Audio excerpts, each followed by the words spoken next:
Welcome to a very glorious welcome to the Daily Power Parsha.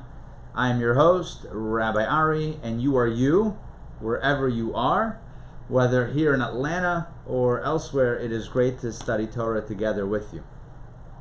Okay, so this week's Torah portion, as I mentioned yesterday, is the portion of Pinchas, and it talks about, the opening talks about the result, what happens because of Pinchas's efforts to end the plague. He is blessed with the priesthood, and because of that, he has the opportunity to officially be a Kohen, which he had missed out due to an anomaly in his, just kind of like a wrinkle in time. He didn't have that opportunity.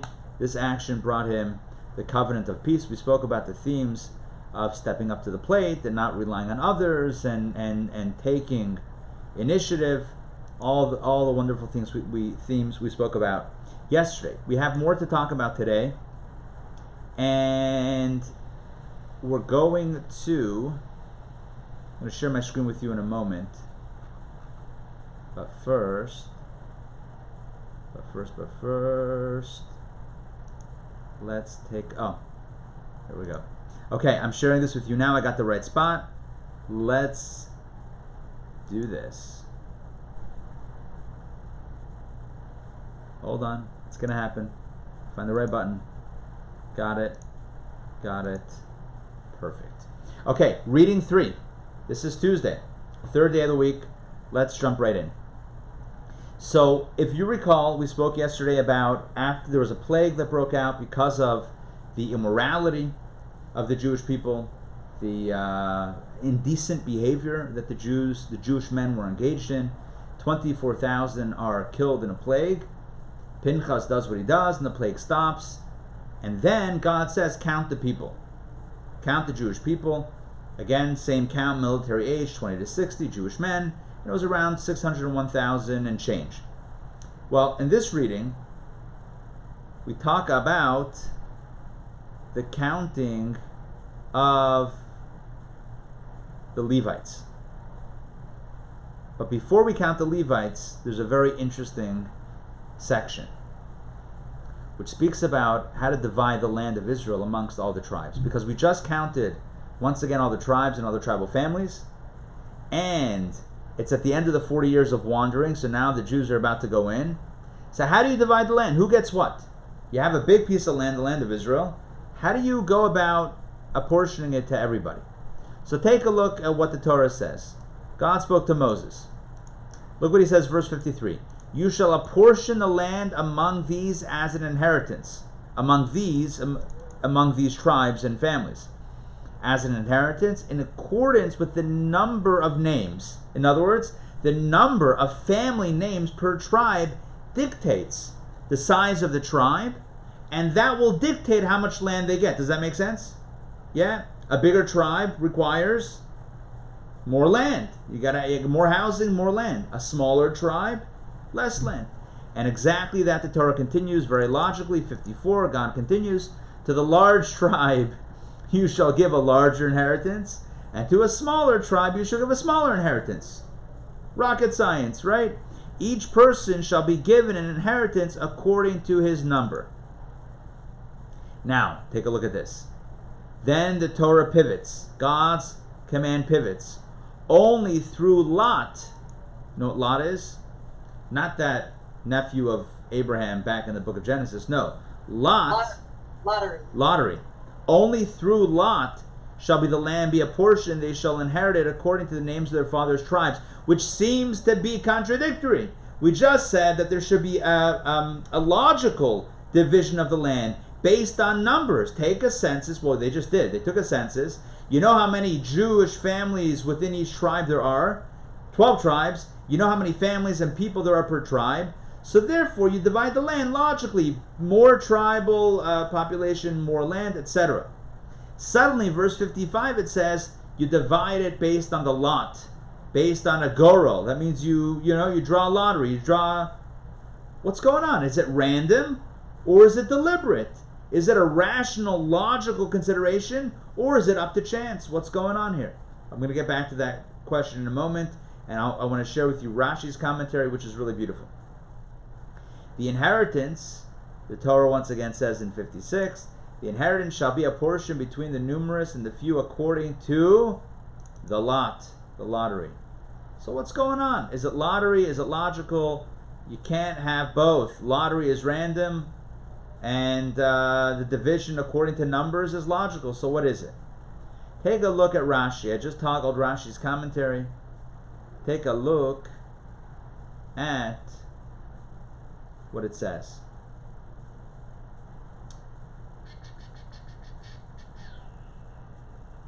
One second. You know what? I wonder if Rashi, maybe Rashi, oh yeah, here it is. Here we go. Take a look. It's the Rashi that I'm highlighting the opening of right there. It's a little bit small. Maybe I'll make my screen a tad bigger, just so we all can see it. Okay, to the Rashi. To the tribe with a large population, you shall allocate a larger portion. Although the portions were unequal, since the portions were divided according to the size of the tribes, they were decided by lot, and the lot was determined by the divine spirit. As it is stated explicitly in the Talmud, Tractate Bava Basra, it says like this: Elazar the Kohen was clad with the Urim and Tumim, that means the breastplate, the magical breastplate. And he said, while inspired with the divine spirit, if such and such a tribe is drawn, then such and such a territory will be allocated to it. Basically, he predicted, right, based on divine intuition, which tribe would get which portion of the land of Israel. The tribes were inscribed in 12 slips of paper, or whatever the paper equivalent they had, and the 12 territories on another 12 slips. They mixed them in a box, and the chieftain of a tribe placed his hand inside and drew out 2 slips. In his hand came a slip bearing the name of his tribe. Again, that was a miracle in and of itself. If you put 12 strips of paper with 12 tribes, and you put the tribe of Reuven to pick out 2 slips of paper, what are the odds that he's going to pick out his tribal name? Okay, but each time it happened. So he picked out the name of his tribe and a slip inscribed with the territory designated for it. In other words, the territory that had already been designated, but it worked out in the lottery as well. And then to up the ante of the miracle, because we haven't had enough, right? The lot itself cried out. A talking lottery. Yeah.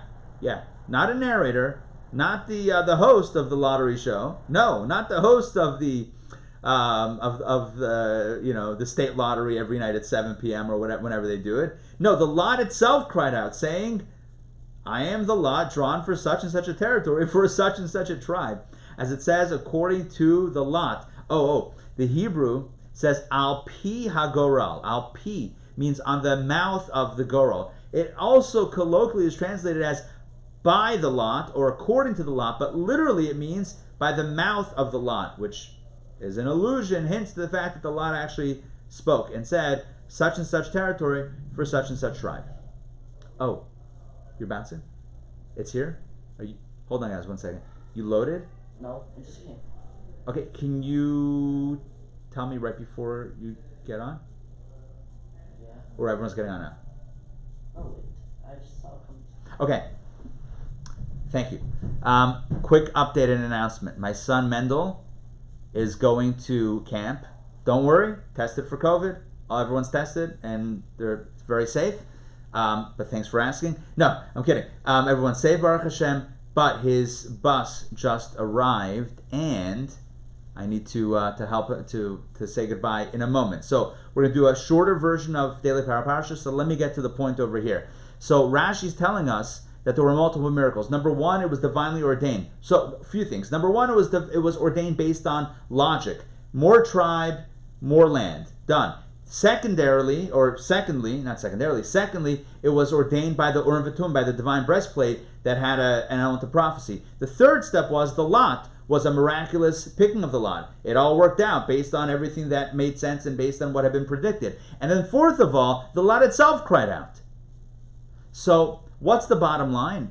The bottom line is that no tribe should feel like they got the short end of the stick. Because how many different proofs do you need that this is indeed what is divinely ordained? And the truth is the same thing happens in our lives as well. Every person is assigned a lot in life. Every person is given their portion in life. Their place, their house, their family, their stuff, their friends, their relationships, their possessions, everything. Everyone's given what they have. Doesn't mean you can't get more, because hey, go for it. But what we have is destined to be ours. A person might say, I don't like mine.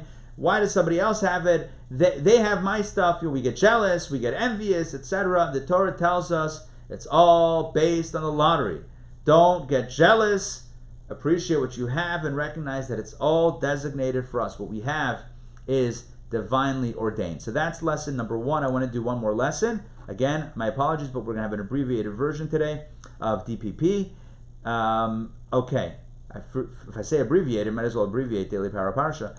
So let's hide Rashi's commentary, and I'll point out the final piece that I wanted to share with you. Numbers chapter 27. So after we talked about the census of the Jews and the census also of the Levites, which we skipped over, and we talked about portioning the land of Israel based on logic and lots, talking lots. Now we have another discussion, because now that the land is being divided, there was one family, daughters of Tzalafchad. There was a fellow named Tzalafchad, only had daughters, no sons. We know that the families of the tribes went by, it was a male, the tribal families were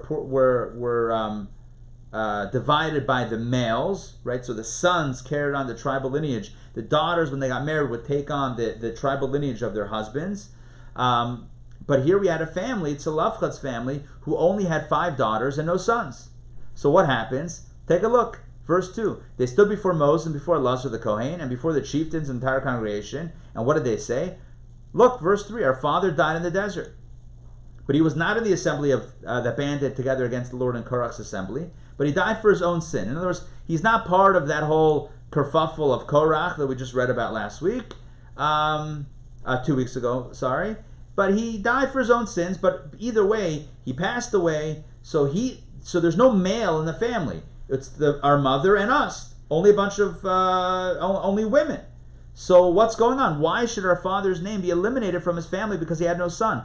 Give us a portion along with our father's brothers. Basically, they said, we want a portion of land. Based on the current structure, the current allocation, it only goes to the tribes based on the male head of household. There's no male head of household anymore. Our father's no longer alive. There are no sons to inherit, only daughters. So Moses brought their case before the Lord. The end of the story is, we'll read it tomorrow, but I'll tell it to you now. God said, of course, if there's no sons, you give it to the daughters. Let the daughters inherit, and that's it. So that's how the story ends. What's the message? Once again, people not resting on their laurels and saying, whatever comes my way, but taking initiative and saying, we don't want to be left out of the land of Israel. We love Israel so much that we're going to fight for a piece of the land. This is the legacy of Tzalafchad's daughters, and the legacy for us as well. That's to fight for what you believe in, to fight for what is holy and what is dear and what is precious. One more thing, they told Moses that their father was not one of the rebels who died in the attempted coup against Moshe.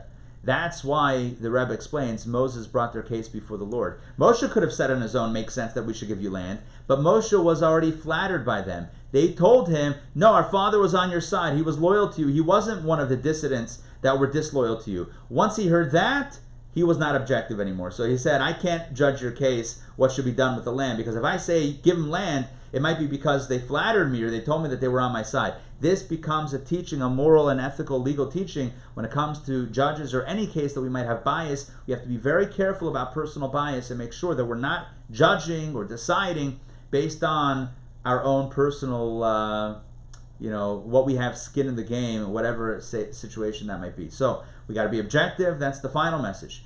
The message before that was fight for what you fight for Israel, fight for that which is holy. Don't just